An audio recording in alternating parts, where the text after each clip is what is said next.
Isang pinagpalang umaga sa seminar, isang malamig na umaga po.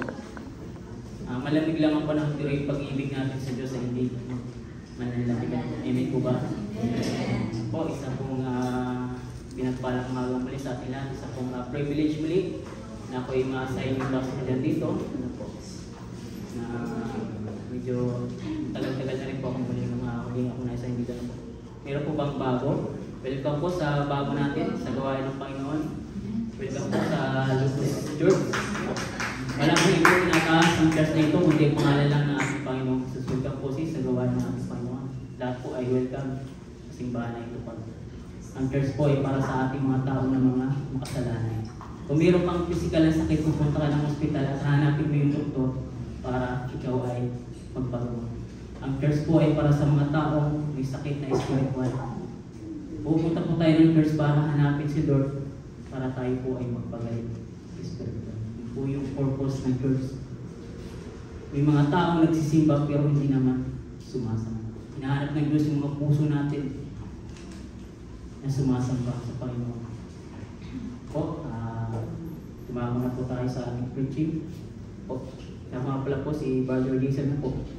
From workers po sa Logos del Yao. Isang dating kasinggo, dating adik, dating magsusugan. Pero nung nakilala ko ang ating Panginoong Hesus, mayroong pagbabago pala, mayroong palang pag-aasa. Dati po nung doon ako sa Pinasan po, nagsisimba lang ako nung pag may Pasko, kapag birthday. Dati akala mo pag alam mo may Diyos, tama na yun. Pero hindi lang pala. Pero pag meron pala dapat tayong gawin kapag kailangan natin mayroong Diyos. At yun po yung sumunod. Po, dumako na po tayo sa ating preaching. Po, brother. Ang ating team verse po for this March ay matagpuan po natin sa Matthew chapter 10 verse 27.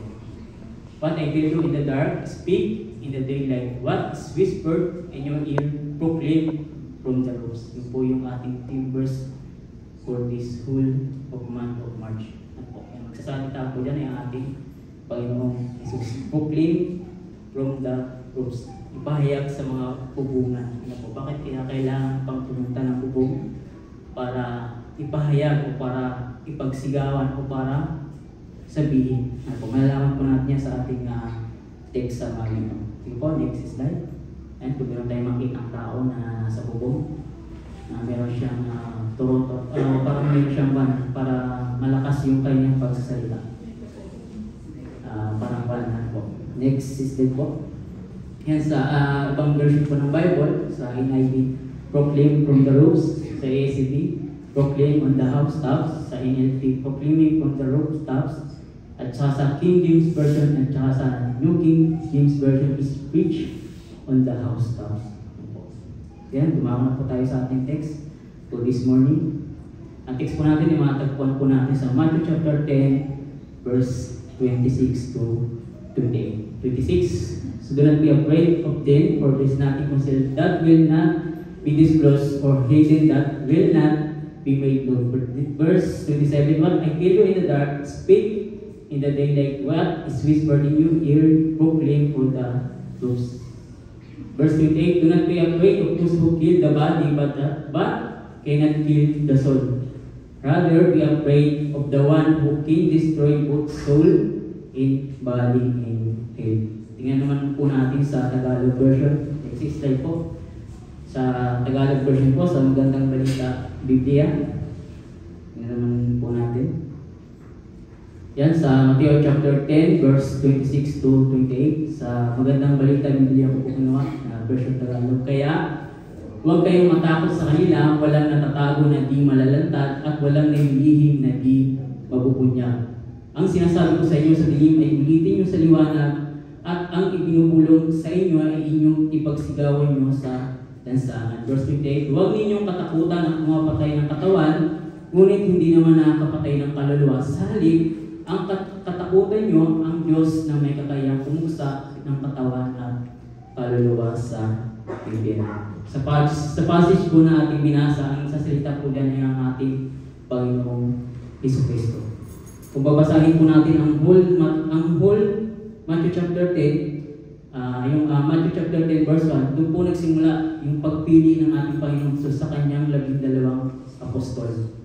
At yun po yung kumal ng ating Panginoon is sa verse 27, ang sinasabi ko sa inyo sa dilim ay ulitin nyo sa liwanag, at ang binubulong sa inyo ay inyong ipagsigawan nyo sa lansangan. Sa English version po is proclaim from the roofs. Sa Tagalog naman po ay ipagsigawan nyo sa lansangan. Sa panahon po ng Hudyo, kapag mayroon po silang gustong sabihin sa kanilang mga kapitbahay o sa kanilang kabarangay, pumupunta po sila sa bubungan para madali po silang marinig. Dahil ang bubong po nila noon is flat. Hindi po katulad ng bubong natin ngayon na pa-triangle na pag pumunta ka is maaari kang mahulog. Ano po? Kaya po ang sabi ng Panginoon is ipagsigawan nyo sa lansangan. Ibig sabihin, meron pong inuutos ang ating Panginoong Hesus sa kanyang mga disipulo o sa kanyang mga apostol. Verse 28, kaya huwag niyong katakutan ang pumapatay ng katawan, ngunit hindi naman nakakapatay ng kaluluwa. Salim ang katakutan niyo ay ang Diyos na may kakayang bumuksa ng katawan at kaluluwa sa impyerno. Yung po ang sabi ng ating Panginoong Hesus, huwag kayong matakot sa pumapatay ng katawan. Ang katakutan niyo ay ang Diyos na may kakayang bumuksa ng katawan at kaluluwa sa impyerno. May inuutos po dyan ang ating Panginoong Hesus sa kanyang mga apostol. At malalaman po natin yan mamaya kung ano po yung inuutos niya. Next slide po, ang ating title for this morning, Preach the Word. Pwede bang sabihin natin sa katabi natin? Preach the Word. Pamahagi natin o sabihin natin ang salita ng Diyos. Preach the Word. Yan, sa next slide po. Preach the Word of God. Ipamahagi o ihayag o i-share ang salita ng Diyos sa ibang tao. Romans chapter 1 verse 16, for I am not ashamed of the gospel because it is the power of God that brings salvation to everyone who believes, first to the Jew, then to the Gentile. Sabi po ni Apostol Pablo, hindi ko kinakahiya ang magandang balita sapagkat ito ang kapangyarihan ng Diyos, ang kaligtasan ng mga mananampalataya. Una sa Hudyo, pangalawa ay sa mga Hintil. Sino po yung mga Hintil na tinutukoy dyan? Tayo po yung mga Hintil. Kapag hindi ka Hudyo, matiksak ang Hintil. At si Apostol Pablo po ay isa sa mga ginamit ng ating Panginoong Hesus na apostol para mag-share ng gospel sa ating mga Hintil. Bigyan po natin ng konting background yung buhay ni Apostol Pablo. Ito po yung ang nakatulang po ng aming Bible study po sa Dialogis Bible Character. Yung aming Bible study po dyan. Yung isang sinunod po ng kapatiran doon is yung buhay ni Apostol Pablo. Sino po ba si Apostol Pablo? Dati po siyang si Saul, pangalan po niya. Sa Tagalog is Saulo. Hindi po si Raulo, Saulo. Ano ba yung dating trabaho ni Saul dati? Isa po siyang anti-Christ. Ang trabaho po ni Saul is patayin, ikulong, o saktayin yung mga Kristiyano o yung mga mananampalataya ng ating Panginoong Jesucristo. Isang araw, habang siya po ay bumabiyahe papunta ng Damascus, is na-encounter niya po ang ating Panginoong Jesus. Napaliputan po siya ng liwanag. At may nagsalita po doon, sabi niya doon is, Saulo, Saulo, bakit mo ako inuusap? Sabi ng ating Panginoong Jesus kay Saul. Sabi naman ni Saul, sino po ba kayo, Panginoon? Ako si Jesucristo ang inyong inuusap. At 3 araw po siyang nabulag. Doon po nagsimula yung journey niya na siya ay naging Kristiyano at siya ay naging apostol ng ating Panginoon. Isa po siya sa naging apostol ng ating Panginoon. Siya lang naman ang sumulat ng 14 books sa Bagong Tipan. Dami ano. Siya lang naman ang sumulat. Hindi porke naging masama tayo, hindi na tayo pwede magbago. Si Apostol Pablo, grabe yung buhay niya. pinapatay yung mga Kristiyano, kinukulong niya, hinuhuli niya. Yun talaga yung trabaho niya eh. Pero isang araw, nung nakilala niya ang ating Panginoong Hesus, nabulag siya ng 3 araw. Nung nakakita na siya, doon nagsimula yung journey niya bilang isang apostol. At kung pag-aaralan natin yung buhay ni Apostol Pablo, ilang beses na siyang nakulong, ilang beses nang lumumbog yung kanyang bangkong sinasakyan niya, at minsan natuklaw pa siya ng ahas sa pagbabahagi ng salita ng Panginoon. Ano po ba yung gospel? Ano po? Ang gospel po sa Tagalog is magandang balita. Bad news at good news. Yan naman po yung pag-aaralan natin. Next slide po. Bakit kailangan natin i-share yung gospel? Romans chapter 3 verse 23, sapagkat ang lahat ay nagkasala at hindi naging karapat-dapat sa Panginoon. Kailangan i-share natin na lahat tayo ay mga makasalanan. Sino po ba dito hindi mga kasalanan? Sino po ba dito hindi nagkakasala? Siyempre lahat po tayo. Kasi kung mayroong magdagtas ng kamay, ito naman po yung sabi ng Biblia. Sa 1 John chapter 1:8, kung sinasabi natin wala tayong kasalanan, dinadaya natin ang ating mga sarili at wala sa atin ang katotohanan. 1 John chapter 1:10, kung sinasabi naman natin wala tayong kasalanan, ginagawa natin sinungaling ng Diyos at wala sa atin ang kanyang salita. Yan po yung sabi ng Biblia. Kung sasabihin pala natin na tayo ay hindi nagkasala, ginagawa natin sinungaling ng Diyos at wala sa atin ang kanyang salita. Kailangan po i-share natin yung gospel kasi lahat po tayo ay mga makasalanan. Next slide po. Romans chapter 6 verse 23, for the wages of sin is death, but the gift of God is eternal life in Christ Jesus our Lord. Bad news at good news. Ano po yung bad news? Ang kabayaran ng kasalanan ay kamatayan. Pero mayroong good news. But, subalit, ngunit, pag mayroon tayong mabasa sa Bible na but mayroong pag-asa. Sa Lord, laging may pag-asa. Lagi po natin tatandaan mga kapatid. Sa Lord, laging may pag-asa. But the gift of God is eternal life in Christ Jesus our Lord. Pero ang regalo ng Diyos ay buhay na walang hanggan sa pamamagitan ng ating Panginoong Jesucristo na ating Panginoon. Mayroon pong church na nag-preach na kapag naging member namin kayo, you are saved. Pero hindi po natin tinuturo yan sa Logos. Ang tinuturo po natin yung naayon sa Biblia. Ang sabi po ng Romans chapter 6 verse 33, ang kabayaran ng kasalanan ay kamatayan, subalit ang regalo ng Diyos ay buhay na walang hanggan sa pamamagitan ng ating Panginoong Jesucristo. Wala pong sinabi dyan na reliyon. Ang sinasabi po dyan ay pangalan ng ating Panginoong Jesucristo lamang. Walang pangalan ng pastor, hindi pangalan ng coordinator, hindi pangalan ng mayor, hindi pangalan ng presidente. Yan po yung gospel. Yan po yung tinatawag na gospel. Yan po yung magandang balita na ang tao ay makasalanan at kapag namatay ang tao, ang tanong, Hebrews chapter 9 verse 27, minsan lang itinakda sa tao ang matay at ang kasunod ay ang paghuhukom. Kapag namatay ang tao, ang tanong mga kapatid, saan tayo pupunta? Dalawa lang ang sinasabi ng Biblia, langit at impyerno. Walang purgatorio na sinasabi ang Biblia. Sabi nila mayroon kang purgatorio. Kapag daw ikaw ay masama, doon ka pupunta sa purgatorio. At kapag pinag-pray ka, pwede kang pupunta sa langit. Parang ganito lang kapatid. Kapag i-exam ka, di ba dapat mag-review ka? Hindi, kapag nung naka-exam ka na, saan ka pa lang ba mag-review? Ganun ba mga kapatid? Siyempre bago tayo i-exam, kailangan muna natin mag-review para makapasa tayo.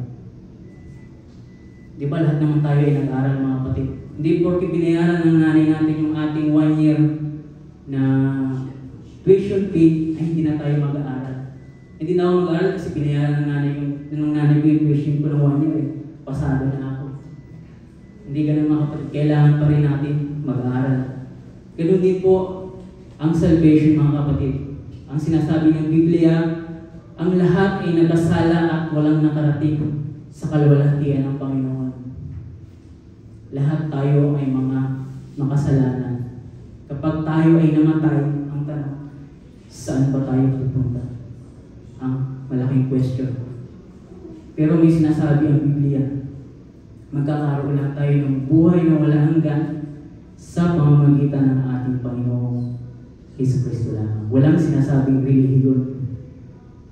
Kasi mayroon pong relihiyon na nag-preach na kapag naging membro namin kayo, at lalo kapag malaki yung tithes mo, you are saved. Tithes pala ang basihan para sa kaligtasan. Hindi po yan ang sinasabi ng Biblia. Ang sinasabi po ng Biblia, tanging sa Panginoong Hesus lamang magkakaroon ng buhay na walang hanggan. Yan po yung gospel na dapat natin i-share din sa ibang tao. Yan po yung kadalasan na ginagamit namin sa evangelism total. Yan po yung tinatawag ng one verse for evangelism. Tandaan ko kapag kami ay nag-evangelize, lumalapit pa lang kami sa tao, lumalayo na. Kasi kami po ay kilala na. Kasi every Sunday po namin ginagawa yun. As a Christian, ginagawa lang po namin yung part namin na i-share yung gospel. I-share po yung salita ng Panginoon. Pero pagdating sa salita ng Panginoon, maraming tao tumatakas, maraming tao ang tinatanggihan. Meron po isang Kristiyano na nagkaroon siya ng sa labas po, pumunta siya ng labas. Meron po siyang binibigay Bible tsaka iPhone. Halos lahat po ang tinanggap ng tao ay iPhone. Ayaw po nila ng Bible. Bakit kaya? Kasi sa iPhone, masarap mag-Facebook eh. Nung nawala yung Facebook tsaka Messenger, ang daming malungkot. Ang daming malungkot. Sabi ng isang Kristiyano, di na baling makalimutan ko yung Bible basta dala ko yung cellphone kasi meron namang Bible apps. Paano pag local? Hindi ka na makapagpasa ng Bible sa preaching. Kaya kapag sa preaching, mga kapatid, huwag natin kalimutan yung Bible. Makalimutan mo na lang yung cellphone mo, huwag lang yung Bible. Pwede ba? Parang baliktad na. Makalimutan na lang yung Bible, huwag lang yung cellphone. Baka mag-chance crush. Baka magbayad niya ng utang. Kailangan mag-update. Kailangan mag-update ako sa aking lab kasi nakagalat kasi. Kaya di ba lang kalimutan ko yung Bible, huwag lang yung cellphone. Yan po yung gospel na sinasabi ng Biblia, yun po yung tinatawag na magandang balita. Bad news, pero mayroong good news. Parang ganito lang mga kapatid. Malilipat ka ng limpan, pero yung limpan ay nagbibigay naman ng incentive tsaka bonus. Sana all. Malapit ka na mag-12 years, pero mayroon namang extension. Bad news, pero mayroong good news. Ang sinasabi ng Biblia, ang kabayaran ng kasalanan ay kamatayan, subalit ang regalo ng Diyos ay buhay na walang hanggan sa pamamagitan ng ating Panginoong Jesucristo lamang. Nag-iisa lamang po ang pangalan na tinutukoy ng Biblia. Next slide po. Romans chapter 5 verse 12. Marunong Tagalog po tayo. 12. Dumating ang kasalanan sa mundo dahil sa paglabag ni Adan sa utos ng Diyos. Dahil sa kasalanan, dumating din ang kamatayan. Kaya lumaganap ang kamatayan sa ng tao dahil nagkasala ang lahat. Romans chapter 3:23, ang lahat ay nagkasala at walang nakarating sa kalwalhatian ng Panginoon. Verse 13, nasa mundo na ang kasalanan bago man ibigay ng Diyos ang kautusan, pero hindi pinalugod ang mga tao sa kanilang mga kasalanan kung wala namang kautusan. Dahil sa kasalanan, minsan nahiya tayo lumapit sa Panginoon. Dahil sa kasalanan, nagkaroon ng kamatayan ang tao. Dahil sa kasalanan, nagkaroon ng separation ang tao sa Diyos. Dahil sa kasalanan, pinalayas ng Panginoon si Eva at Adan sa hardin ng Eden. Sarap ng buhay ni Adan, kakain lang ng mga prutas, hindi na magkatrabaho. Pero dahil sa disobedience ni Adan, nagalit ang Panginoon. Ano ba yung utos ng Panginoon kay Adan? Sa lahat ng puno na namumunga ng prutas ay pwede mong kainin ang kumano ng Panginoon kay Adan. Maliban lang sa isang puno na nagbubunga ng kalaman ng mabuti at masama. Dahil dumating yung ahas na puso. Sabi ng ahas kay Eva, totoo ba na pinagbabawalan kang kumain ng prutas na yan? Sabi ni Eva, Sa lahat ng prutas na, na pwede namin kainin, maliban lang sa isa. Pero sabi ng ahas, sinabi niya lang ng Diyos para hindi kayo maging katulad ng Diyos. Pero ang nangyari, sa kagustuhan ni Eva na maging katulad ng Diyos, na nalalaman yung mabuti at masama, kinain niya yung prutas na pinagbabawal ng Panginoon. Parang ganito lang mga kapatid. Tao, kasalanan, Diyos. Kasalanan ang dahilan kung bakit nahiya tayo lumapit sa Panginoon. Kasalanan ang dahilan kung bakit nagkaroon ng batas ang Panginoon sa panahon ni Moises. Sa bawat pagkakasala niyo, mag-offer kayo ng hayop na perfect at inyong susunugin bilang handog. Perfect mga kapatid. Araw-araw nagkakasala ang tao. Yun yung batas ng Panginoon sa panahon ni Moises. Na kapag walang dugo, walang kabayaran sa mga kasalanan. Pero salamat lang sa ating Panginoong Kristo. Wala na tayo sa under the law. Nasa under the grace na tayo. Kaya yung pinako yung ating Panginoon, yung pinako ang ating Panginoong Jesus sa cross ng Kalbaryo, at bago siya mamatay, masabi niya, it is finished. Tapos na. Kung isipin natin kung nasa under the law pa rin tayo, ang daming mga hayop dito. Tupa, turo, kambing. Si sister may dalang tupa. Si brother may dalang toro. Sabi doon, kung gano'ng malaki yung kasalanan mo, ganun din yung offer nyo. Makita nyo ko, dala-dala ko, elepante. Ang laki ng kasalanan ni brother, elepante yung dala niya. Grabe. Laki ng kasalanan ko. Ayaw ko naman ito, ako na lang. Para tumawa kayo. Pero napakabuti ng Panginoon na lang. Kasi wala lang tayo sa loob, wala lang tayo sa batas niya. Kasi magkano ang tupa, magkano ang camping. Nung umuwi ako, nagkatay kami ng camping, nasa 6,000. Puro tiyan.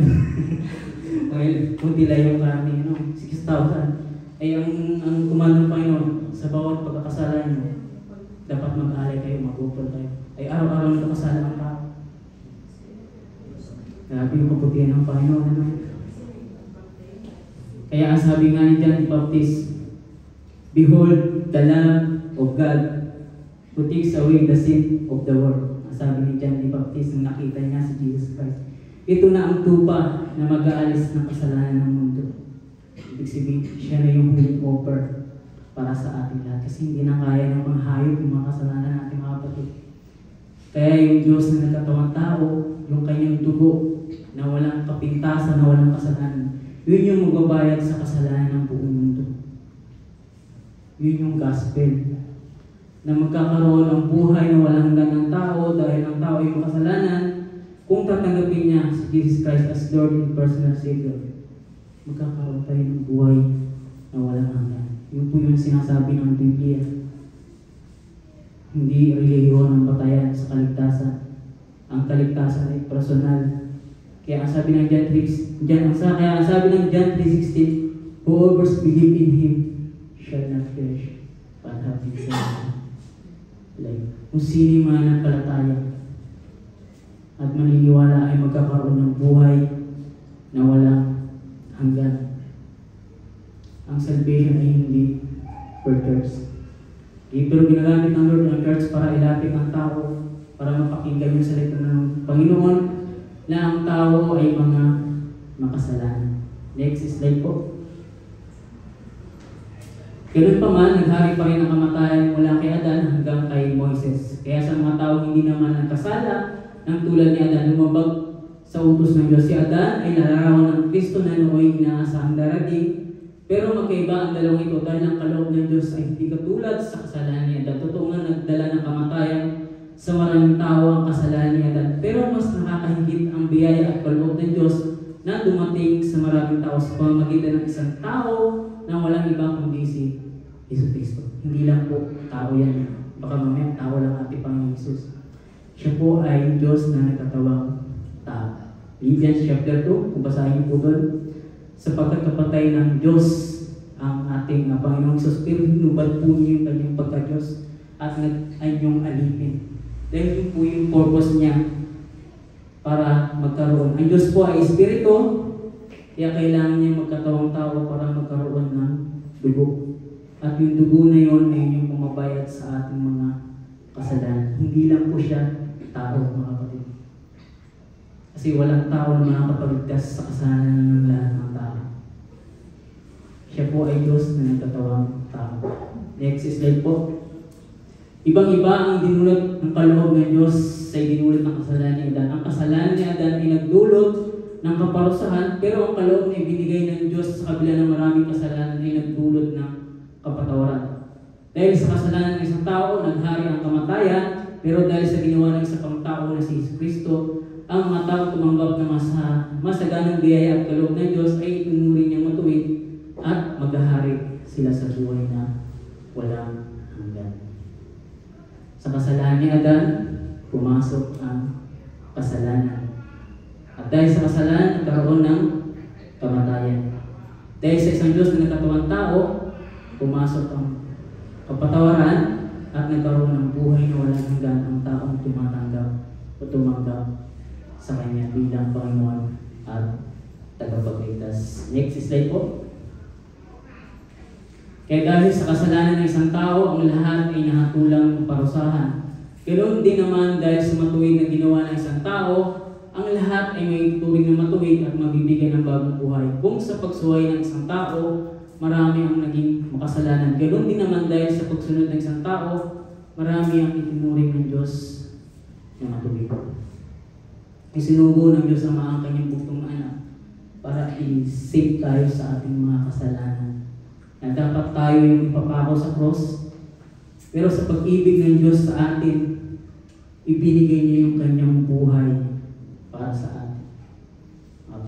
Yan yung pag-ibig niya. Ang pag-ibig ng Diyos ay walang kapantay. Ang pag-ibig ng Diyos ay hindi makapantayan ni naman. Yung Diyos na nakaupo sa kanyang trono, bumaba sa lupa para iligtas ka. Ikaw mga kapatid, kaya mo bang gawin yung ginawa ng ating Panginoon Hesus Kristo? Na mamamatay ka para sa kasalanan ng iba? Kahit ako, hindi ko magagawa yun. Bakit sino ka ba? Pero sa pagmamahal ng ating Panginoong Hesus, walang question. Lahat ginawa niya. Hindi niya lang sinabi, pinatunayan niya lang. Madaling sabihin, mahal kita. Pero kung wala ka namang time, kung wala ka namang effort na gagawin, useless yung pagkasabi mo na mahal. Ang pagmamahal ay dapat mayroong action. Ang sabi ng Biblia, ang pananampalatayang walang gawa ay patay. Kailangan, dapat mayroong kang gawin. Kung talagang tinanggap mo ang ating Panginoong Hesus Kristo na Panginoon at tagapagligtas, hindi mo lang dapat napakinggan, dapat mayroong ka ding gagawin.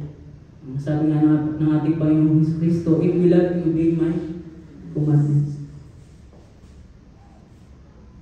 Ang sabi ng ating Panginoon, maraming tatawag sa akin na Panginoon, Panginoon, pero ang sasabihin ko, hindi ko kayo kilala.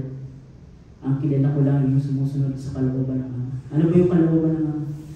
Tanggapin si Kristo na Panginoon na tagapagligtas. Yun yung kalooban ng ating Diyos sa atin. Next slide po. Binigay ng Diyos ang kautusan para pakita sa mga tao na marami ang kanilang pagsuway at nadagdagan pa nga dahil sa kautusan. Pero kung nadagdagan ang pagsuway, higit na nagdagdagan ang biyaya ng Diyos. Kaya kung paano naghari ang kasalanan nagdulot ng kamatayan, ganoon din naman naghahari ang biyaya ng Diyos at nagdudulot ng buhay na walang hanggan at dahil sa ginawa ng ating Panginoong Jesucristo, itinuring tayong matuwid ng Diyos. Grabe yung ginawa ng ating Panginoong Jesus. Hindi mapapantayan, hindi matatawaran.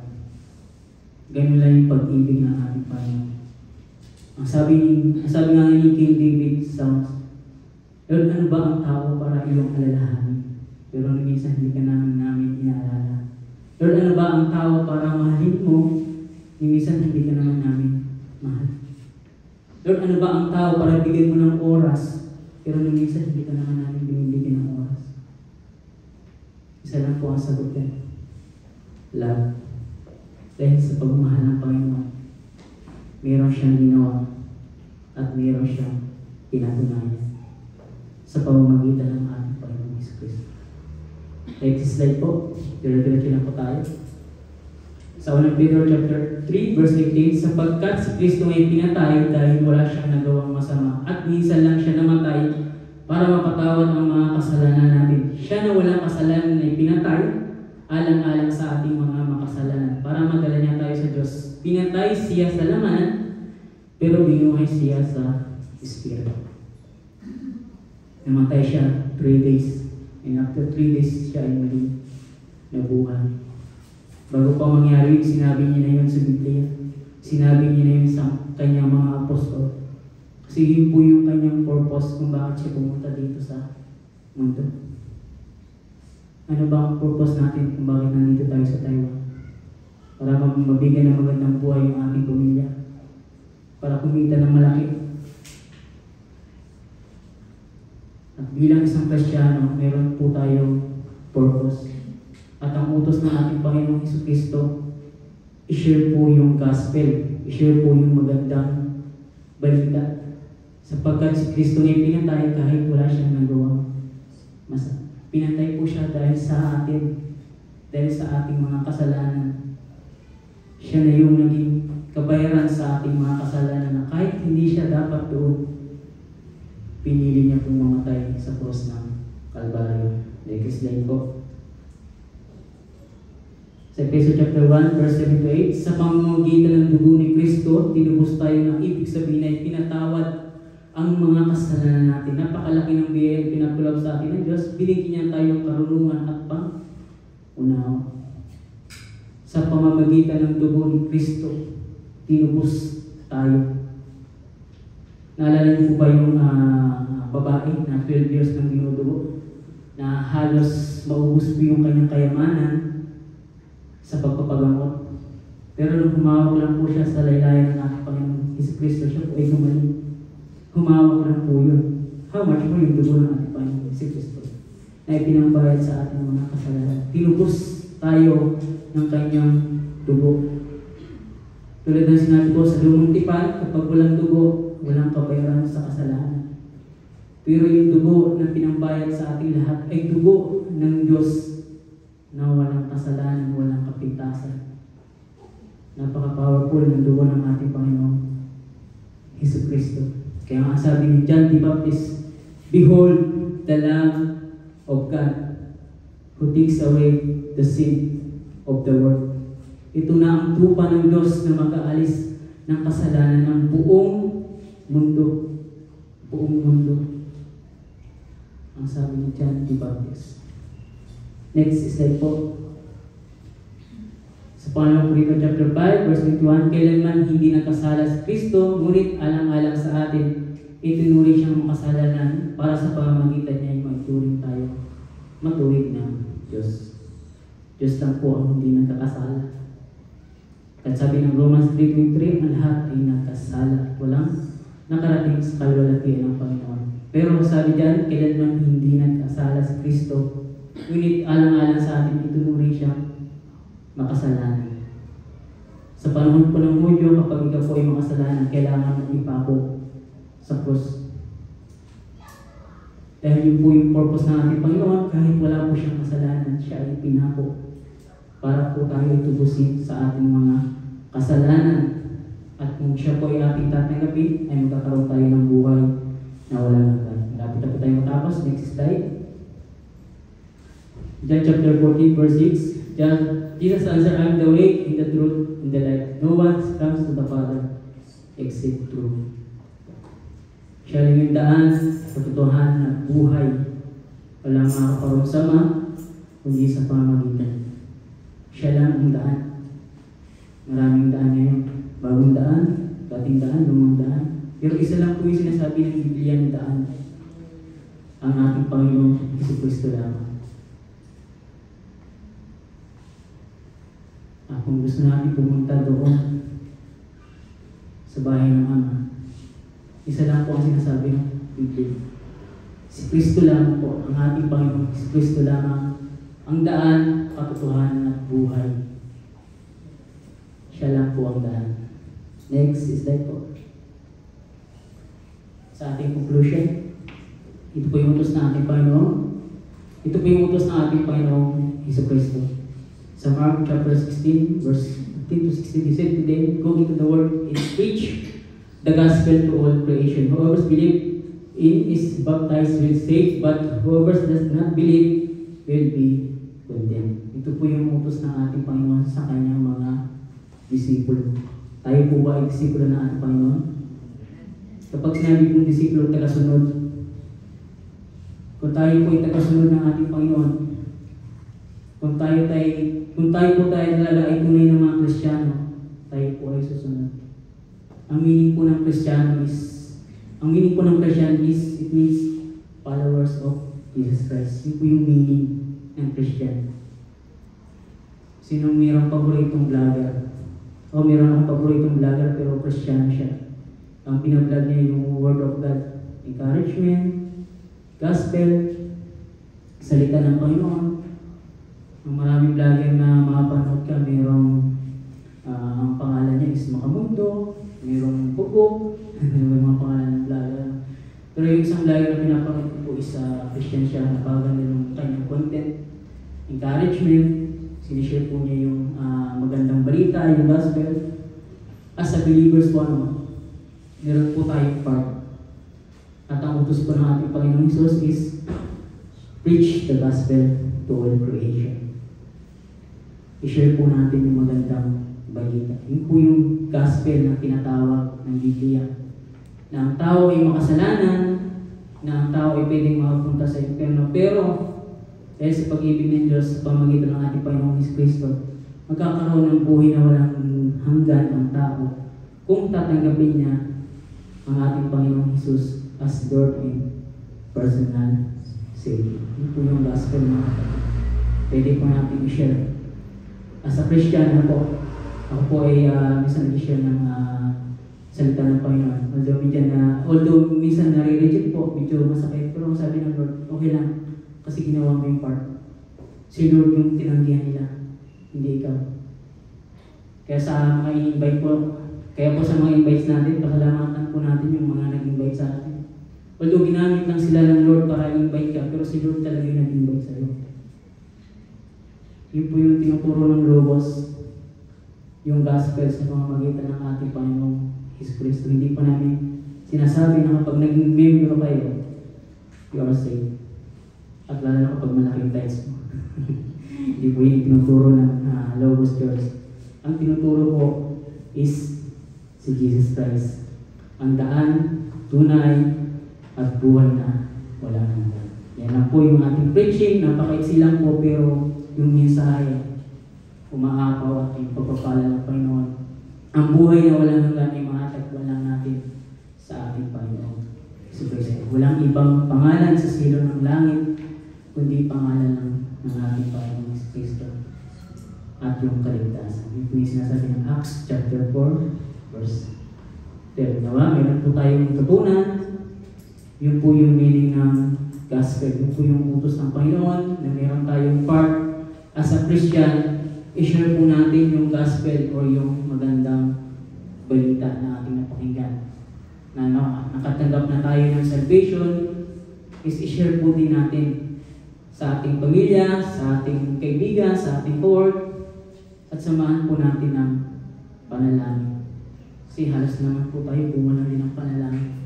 Ako po ay invite lang din.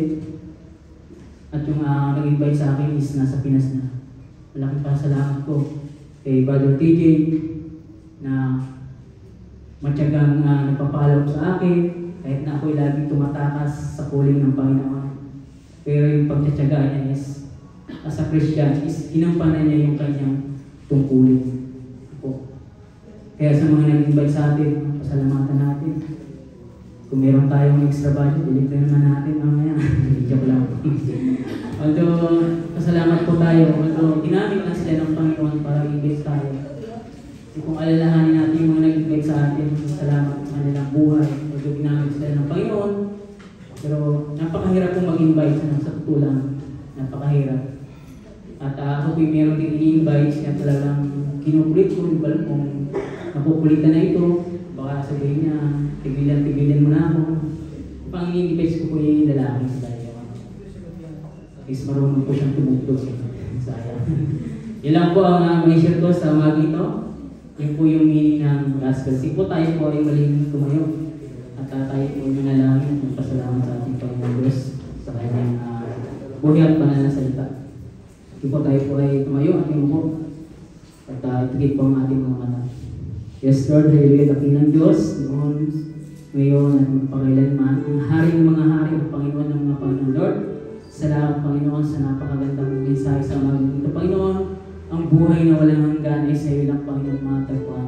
Sa pangalan ng Panginoon Hesus Kristo Panginoon. At salamat Panginoon Diyos sa iyong pag-ibig na walang kapatay, na walang katulad, na hindi man kami Panginoon karapat-dapat sa iyong pagmamahal sa kabila ng aming mga kasalanan, sa kabila ng aming mga pagkukulang. Kami ay isang maraming basahan sa iyong harapan. Pero dahil sa iyong pagmamahal, ay kami Panginoon ay iyong nililinis Panginoon. Lord, dalangin namin Panginoon, sa umaga ito Panginoon, ang aming napakinggan namin na yung mga salita Panginoon ay dalangin namin o Diyos, na hindi lang namin ito Panginoon napakinggan at sa kabilang tenga Panginoon nilalabas, kundi Panginoon may itanim ito Panginoon sa aming mga puso at aming mga isa pamuhan. Tunay nga ang Diyos Panginoon, tunay nga Panginoon na ang kagalakan Panginoon ay sa iyo lang matatagpuan. Tunay nga Panginoon, ang kaligtasan ay sa iyo lang Panginoon, sa iyong pangalan. Ang sinasabi Panginoon ng Biblia, sa silong ng langit, walang ibang pangalan, kundi Panginoon, Hesus Kristo lang ang Panginoon. At sa aming mga lingkod ng Panginoon, patuloy mo kami Panginoon gamitin as your servant Panginoon, mightily and powerfully Panginoon. Sa kabila Panginoon ng problema, sa kabila Panginoon ng mga paghihirap Panginoon, ay dalangin namin Panginoon na kami Panginoon ay tulungan ng Panginoon. Sa kabila Panginoon nakakaranas ng mga problema, sakit, financial problem Panginoon, dalangin namin Panginoon, tulungan mo kami Panginoon. Problema Panginoon sa trabaho, problema Panginoon sa pamilya, dalangin namin Panginoon, tulungan mo kami Panginoon na malampasan Panginoon namin ito. Ito ay aming Panginoon ma-overcome Panginoon. At dalangin namin Panginoon sa church ito Panginoon, patuloy na kami Panginoon ay mag-grow spiritual Panginoon. At makita namin Panginoon sa pamumuhay namin yung iyong mga salita na hindi lang namin ito Panginoon pakinggan, kundi makikita Panginoon ito sa aming mga buhay na ikaw ay Diyos ng pag-ibig Panginoon. Patuloy Panginoon na ikaw ay aming pupurihin. Patuloy Panginoon, ikaw ay aming sasamay Panginoon sa Espiritu at sa katotohanan. Ito ay aming sa magdalangin Panginoon sa pangalan ng Panginoong Hesus Kristo na aming Panginoon at aming tagapagligtas. Ang lahat ng anak ng Diyos ay magsabi na Amen.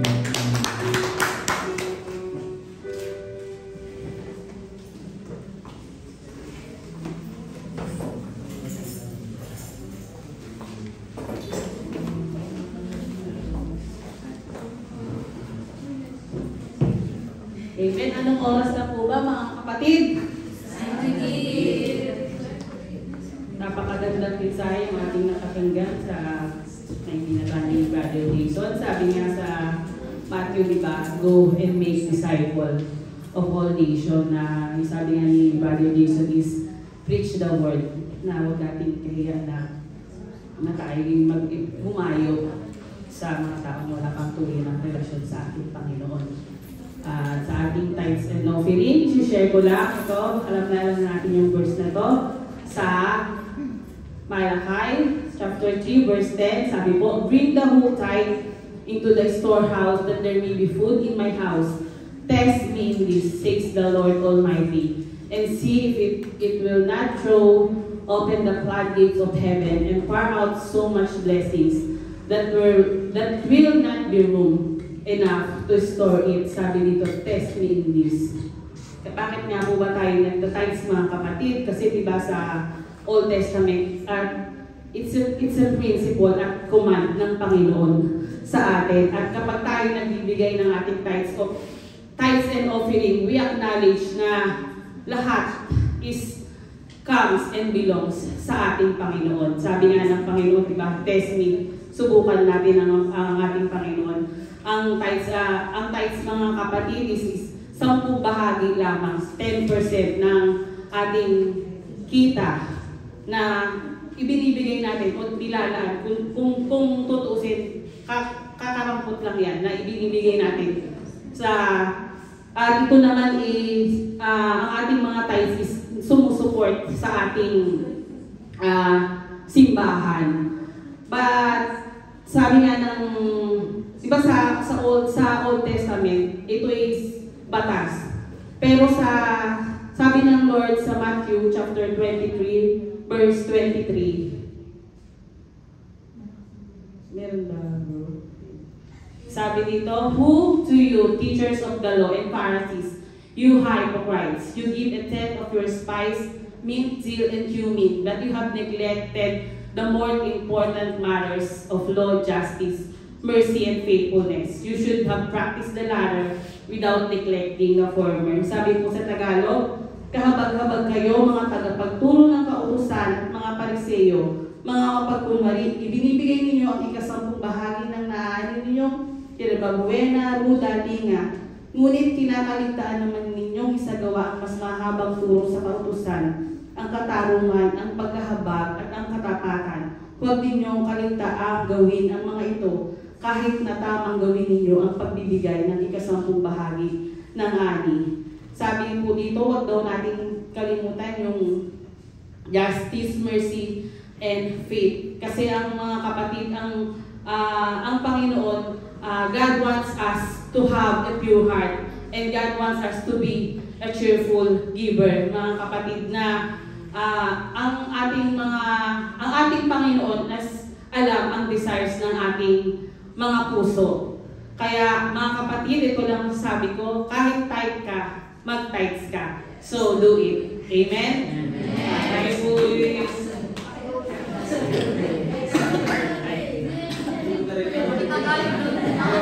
kahit gipit ka, magbigay ka sa akin. Amen. Tayo manalangin ang ating mga ikapo. Yes, Lord. Thank you, Panginoon, sa ibang ng salita, Panginoon. We pray, Panginoon, sa aming mga tithes and offering, Panginoon, sa mga ito, Panginoon. Pakaingatan mo ito, Lord, at nawa, Panginoon, magamit ito, Panginoon, as ikalalan mo, Panginoon, ang iyong bahan, Panginoon, at sa Diary Jason, Panginoon, na ginamit mo, Panginoon, as a vessel, Panginoon, as share, Panginoon, iyong mga salita, Panginoon, ikaw na, Lord, Panginoon, ang magpatulik pa sa kanilang blessings upon blessing, yung extend, Panginoon, ito, Panginoon, sa pamilya niya, Panginoon. We praise you, O God, we honor you, O God, in this powerful name we pray. Amen and amen.